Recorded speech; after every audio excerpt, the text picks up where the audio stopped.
I can remember sitting in your shoes like it was yesterday. The Carrier Dome was new. I had just attended my first Grateful Dead concert. Link Hall was filled with IBM AS400s. And I was debating the long-standing engineering myth that Bird Library was sinking 3 inches per year because no one accounted for the book weight during design. And I had already met my future wife, but I didn't know it at the time. A world of opportunity waiting. A newly minted engineering degree from one of the most prestigious universities in the world. A brand new job at Corning Glassworks, and the words of my parents urging me not to screw this up. The only goal I really had up until this point was to achieve this milestone. My entire life's mission was to get the degree you will soon hold in your hands. And then it hit me. Hit me really hard. Why did I work so hard to get to this moment? What was my purpose? So it was 1985. Microsoft released its first version of Windows. Nintendo released its first gaming system, including the launch of Super Mario Bros. And the first .com domain was registered. Symbolics.com, in case you're interested. It was also where I first understood what it meant for the world to come together around a common purpose. Live Aid, very unique, took place shortly after I graduated, raising over $150 million for famine in Ethiopia, the equivalent of about $300 million today. I was a big Bob Dylan fan, and this was an unforgettable performance, so it really, really got my attention. All of this together created this perfect storm for me personally. I was heading out on my own. Technology was making its way into people's lives, and I saw people coming together in unison to have an impact on the world. All of a sudden, I felt the responsibility. Real responsibility that I had as a human being and a new technologist to do good in the world outside of my own life. All of you hold the same education and opportunity as I did over 30 years ago. Yet the world I was looking at was nothing compared to the societal landscape in front of you. Your generation must help global health crisis, racial injustice, a climate catastrophe, and economic disparity. And that's just today's news cycle. So that's the bad news. But here's the good news. You are sitting here having chosen to become an engineer or computer scientist because something inside of you deeply calls for you to solve complex problems. We all know the scientific method is our most basic principle.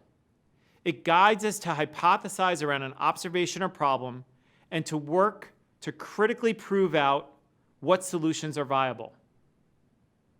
After you leave Syracuse, you'll be given many chances to think about and solve big problems. You have chosen one of, and in my opinion, if not the most, sought-after degrees in the world. There should be no shortage of opportunity for you. There is every reason to be confident that you will create and innovate and find ways for science to advance every industry you touch. So my congratulations to you. It is an enormous accomplishment, and I am so excited for you and what you will bring to the world. But based on my experience, I am here to tell you, over 35 years later, it won't be enough. Now that you've crossed this milestone, the challenge you must embrace more personally is how you will build purpose into the career ahead of you. Now, purpose is a word lots of people and companies throw around these days. So for me to be clear, I'm not talking about making sure the company you go work for shares your values, although that is a good place to start. What I am talking about is recognizing the unique opportunity and advantages you have. Really step back for a minute and consider how much you have to contribute to the society we live in and what it faces. Look ahead to the world you want it to be.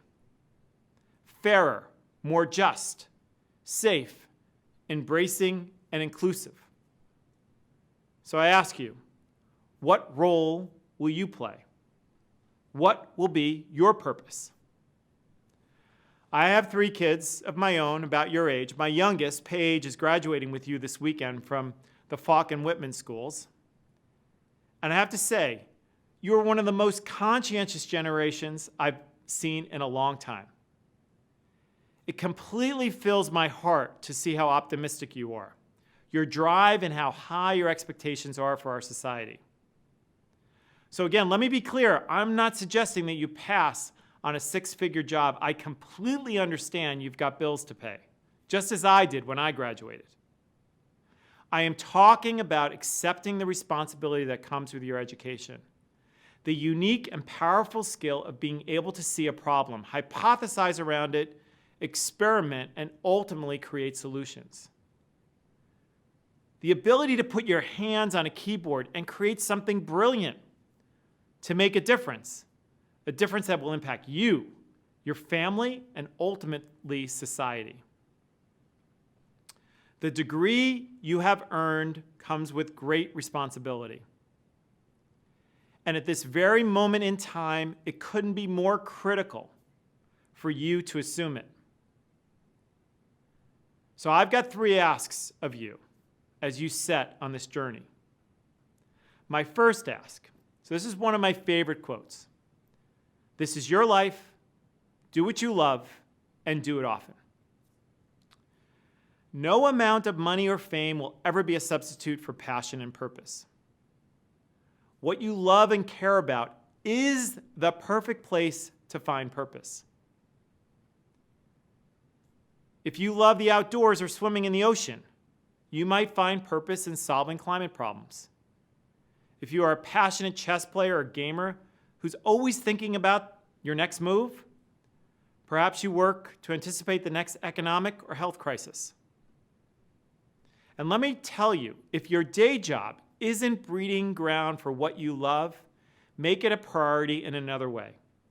Put your education to work doing good with purpose on things you care about. My second ask, put your skills to work towards a higher level purpose. 10 years after I graduated, Steve Jobs famously said the following: I think everyone in this country should learn how to program a computer. They should learn a computer language because it teaches you how to think. In other words, everyone should learn to think like an engineer. That's you.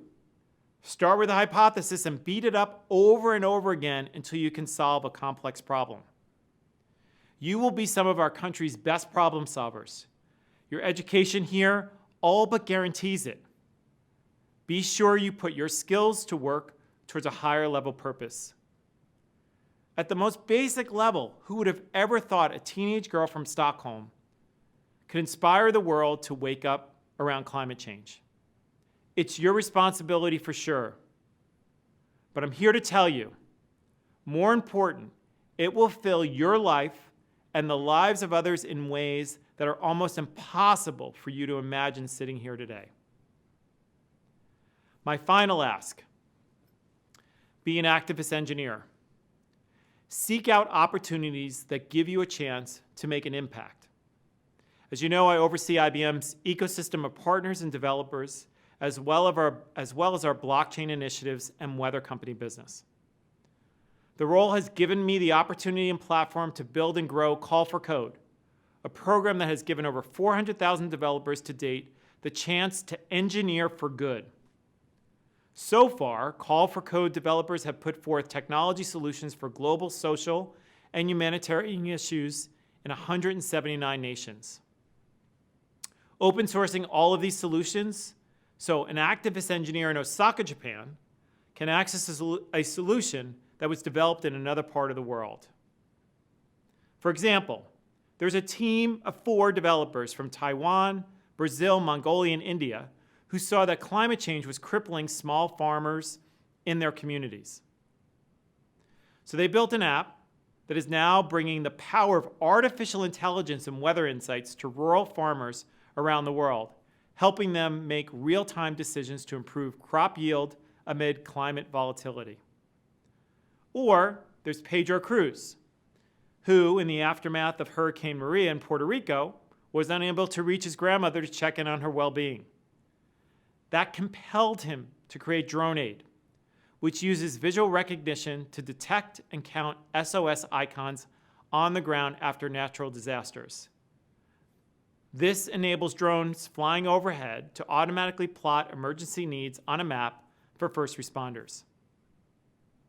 And maybe most timely to us all here, DevPost's effort with the World Health Organization to create COVID-19 mitigation solutions in categories including health, vulnerable populations, and education.